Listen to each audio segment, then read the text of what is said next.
Hello there, and welcome to episode 10 of the Planette Creole. This one's called New City. Okay, so Andeat and her sister, they are natives of Creole. And Ruby sees that she should make or dedicate at least a town or something to them because they are the last two survivors that we know of Creole. And, as y'all can see, they look like really young girls, but Creole doesn't age women. I think we've went over that before a few episodes back, even in season 1, that women go to Creole and they stop aging. And then at some point they can start to reverse. Because y'all know Ruby's doggone near 100 years old. She's about 95 at this point. Well, anyway, but somebody don't like it. Somebody on that planet is jealous of Andeat, and they have no right to be. But see, Danielle then took that mentality from Alabama, and she then took it to Creole, and there's no room for that. But we'll see how that works out, because Danielle is always up to something. All right, no matter how much other women may try to live in peace, you always got that one character who got to disturb and disrupt, and cause chaos. But she better leave Andeat alone. I'm just gonna put that out there. She really need to leave Andeat alone. I mean, ain't you heard? Andeat is not usual. She's very extraordinary. All right, so y'all enjoy episode 10. And I'll see y'all at episode 11.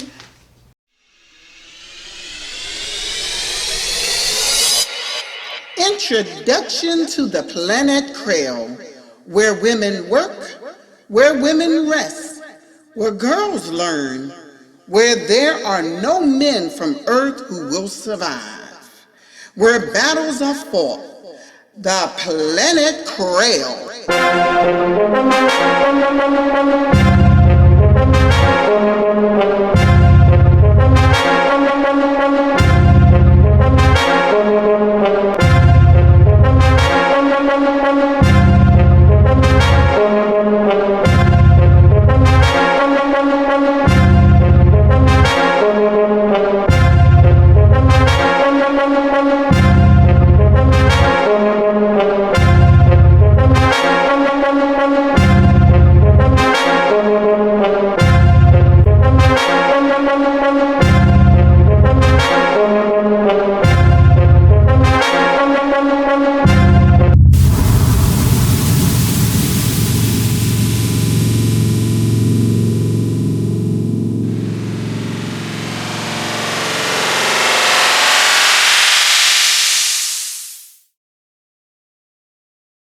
Episode 10, Scene 1.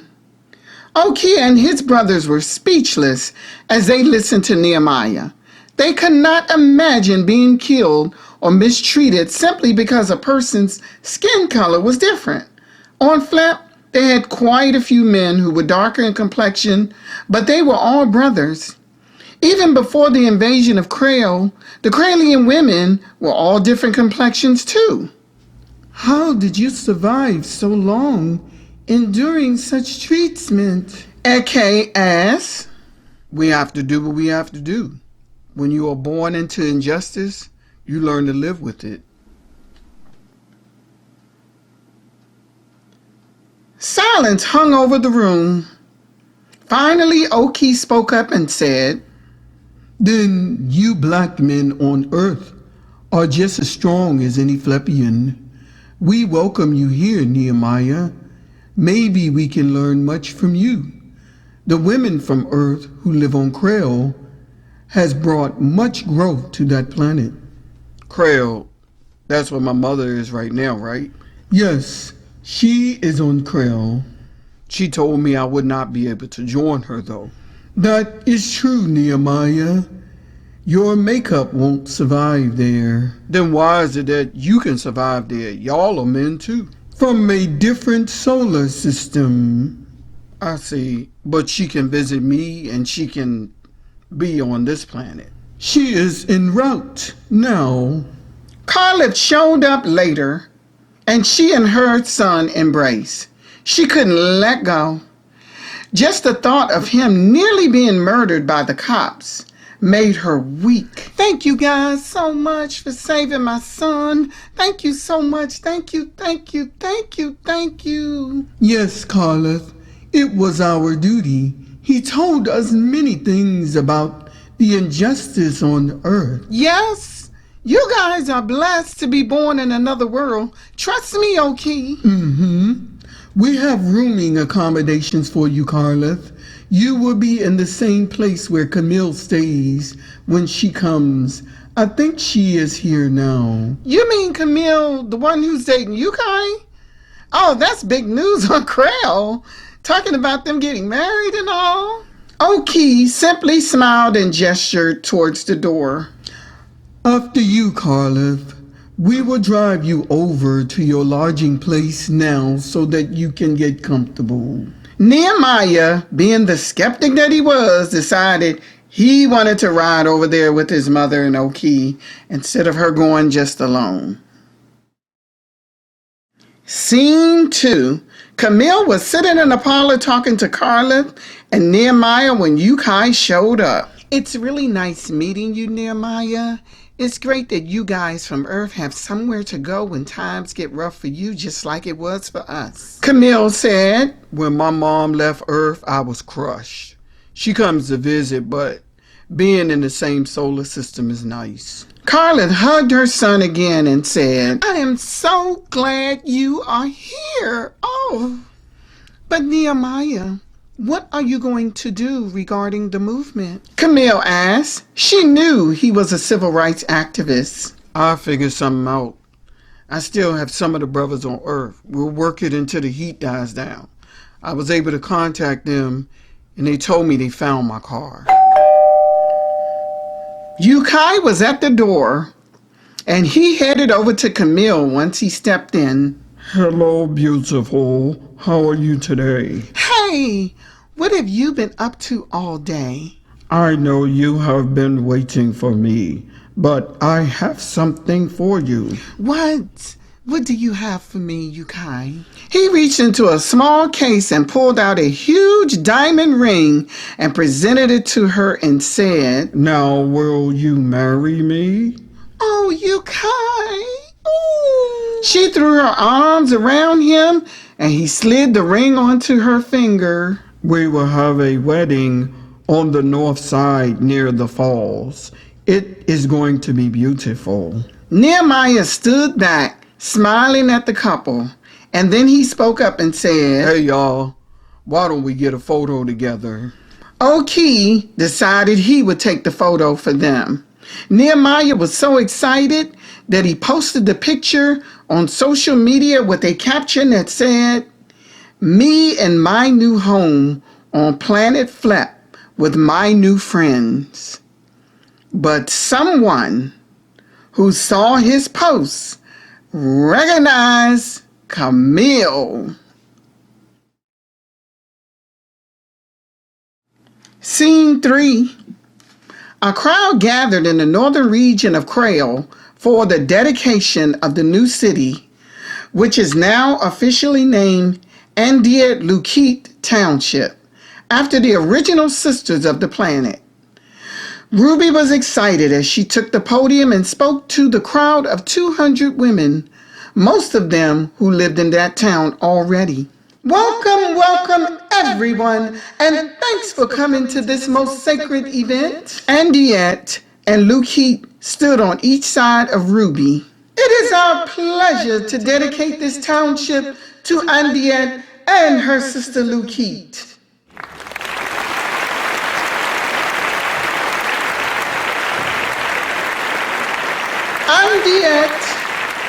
Andeat and Lukeet have been through many trials and tribulations. They have survived on Dark Planet and Rouge, where there is dangerous terrain. Many of you know the story of how they were invaded by Kuzin and captured. Andeat stepped to the podium afterwards.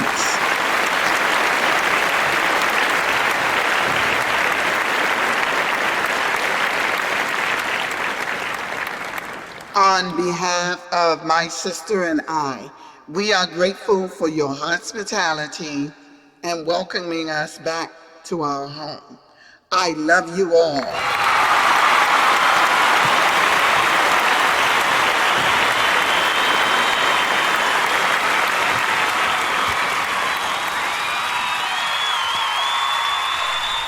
Aww, they gave you girls such a really good welcome. Aww.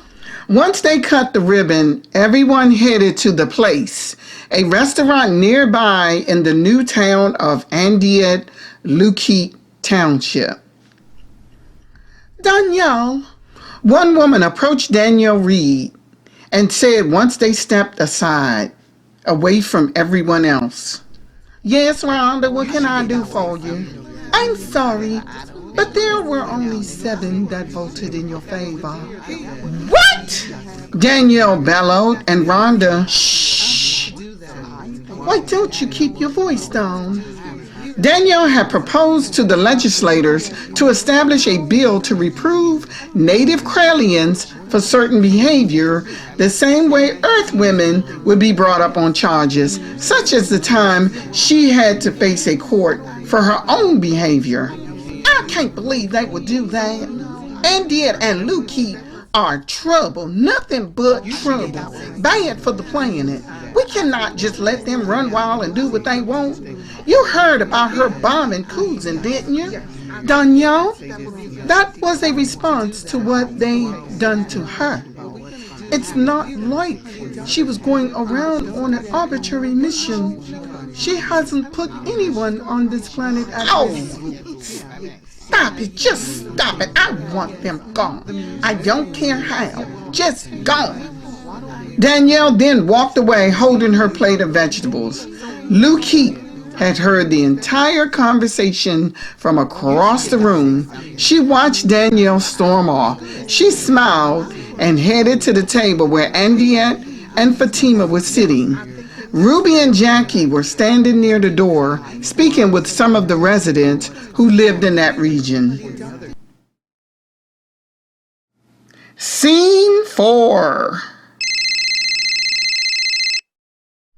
Hey, Dave, what's up, man? Nehemiah said once he answered his cell phone. Nothing.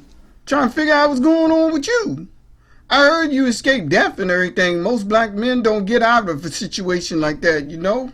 Yeah, that's true. Living up here, life is good, man. I mean, but I still haven't forgot about my people down there. You know what I'm saying? Yeah. That's what's up. Yeah, I saw you post. So, yeah, that's what's up. So, what's up with this planet you went to? I mean, are there any women up there? Well, they visit from Creole, where my mom lives, but most of them don't live here. We got one chick who got engaged to one of the guys last week. She'll be living here permanently, I suppose. Yeah, I see. So, what's her name? I think her name is Camille. I just met her. Dave knew he knew her from somewhere. Right now, he was gathering information. Patience was always his strong point. Okay. Yeah, is she from Earth? Yeah, she's been on Creole for a while now. I heard years. Dave knew that too. She had disappeared one day and was nowhere to be found. But nobody could hide forever. It had been years. I see. So, tell me, how does a brother get a ticket to become a resident of Flep? I can recommend an invite, but I thought you were living large in Charlotte. Why would you want to give up them 6 figures in that nice mansion? Tired of the rat race, to be honest with you. I mean, I've been seeking a way out of here for a minute now, you know what I'm saying? Yeah, I feel you, man, I feel you. So, you gonna continue the movement, right? Of course. Yeah, I am, but I'm gonna launch it from my YouTube page right now. That's the best way to reach people. Yeah, I hear you. But look here, I'm gonna jump off. Let me know what the verdict is on me visiting up there, alright? I'm sure it won't be a problem. I'll write a strong recommendation. I think more men are going to be granted relocation from Earth here soon. Oh, word? For real though? Yeah, me and the Fleppian brothers have been having discussions about it. Sounds like a plan to me, man. Sounds like a plan. Once they hung up, Dave stared at the picture on his phone of Nehemiah's post. Camille Hunter. I've been wondering where you were.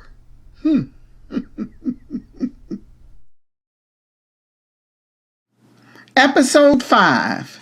Lukeet told Andeat what she'd heard at the place restaurant and how Danielle planned to try and have them punished and or removed from Krail.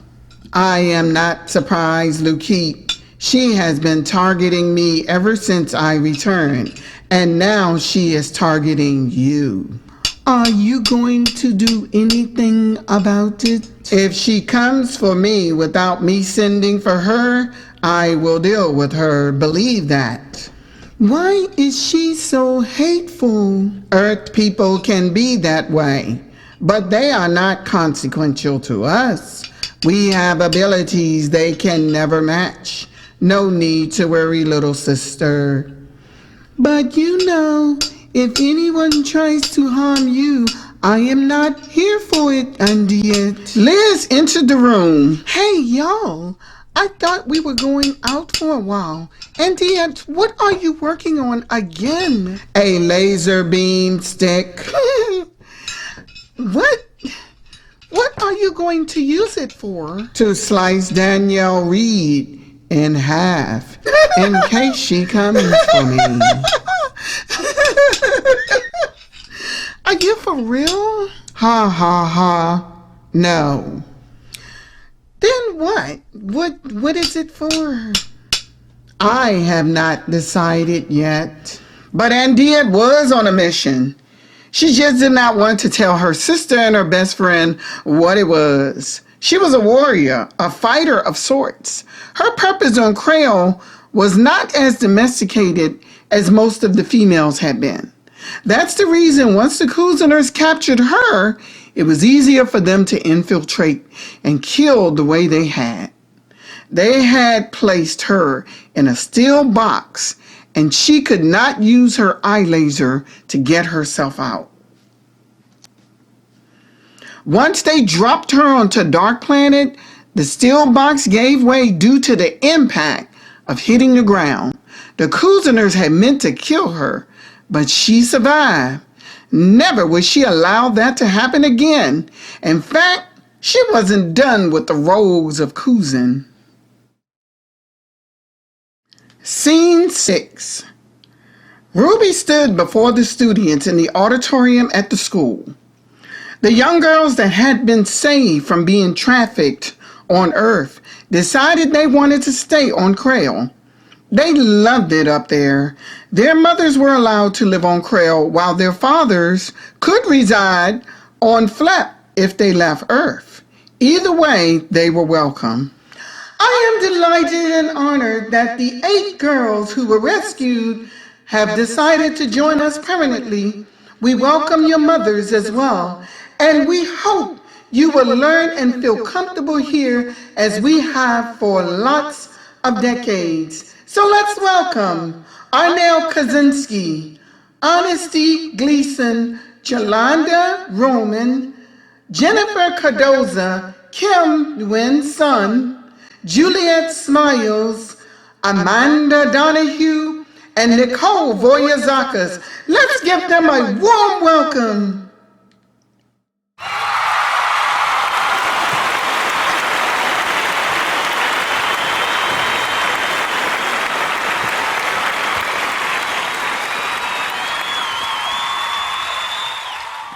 The audience clapped and cheered as each girl stood and joined Ruby on stage.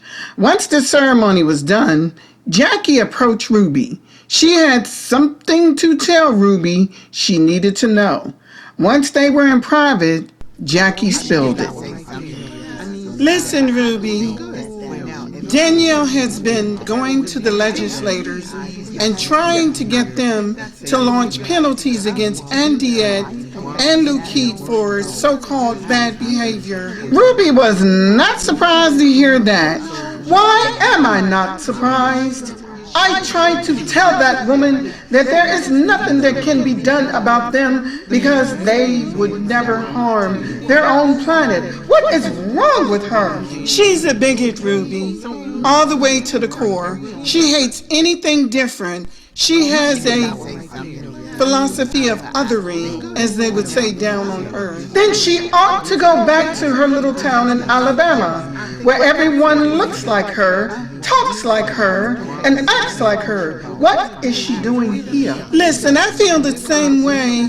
I don't know why she won't, since she's so miserable. Because, Jackie, she wants to control Krail. She thought she would one day be leader of this planet. But the citizens thought otherwise, although close. We've got to do something about her, Ruby. We cannot allow her to keep trying to target Lukeet and Andeat. No worries there. Them girls can take care of themselves. Let things happen the way they will. Danielle will learn one day. When? I'm so tired of her.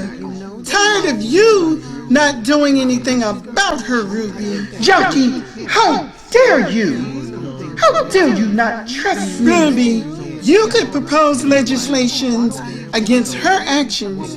She's been trying to lobby them forever to get you kicked off, them kicked off. You know what your niece told me? You know what your niece told me? Jackie was speaking of Charla, who was now the director of terrestrial transportation. Yes, I am aware. Charlotte told me about her complaint that more white women were not heads of state. Exactly. You need to do something about her, Ruby. Sometimes I think you do go too soft. With that, Jackie walked away towards her car. Ruby slowly followed her. She knew her best friend was right. Scene 7. Who is he, Nehemiah? Oki asked. Nehemiah had appealed to him about having his friend David visit him. His name is David Whitman. He's from a nearby town where I'm from. What is he about? Eke asked. He's an entrepreneur. What is that? I have never heard of an entrepreneur. Well, an entrepreneur is a successful business owner. That's the short answer. What type of business is he about? Well, he owns several men's clothing and shoe stores in the area where I'm from. Sounds interesting, but you know he will have to be vetted. Oki was well aware of the crap going on Earth. He wasn't just about to let anybody up there. Nehemiah knew what that meant. They had to keep him up all night asking questions about his life on Earth, the lives of black people, and the laws. Each time he explained one thing, it led to another subject.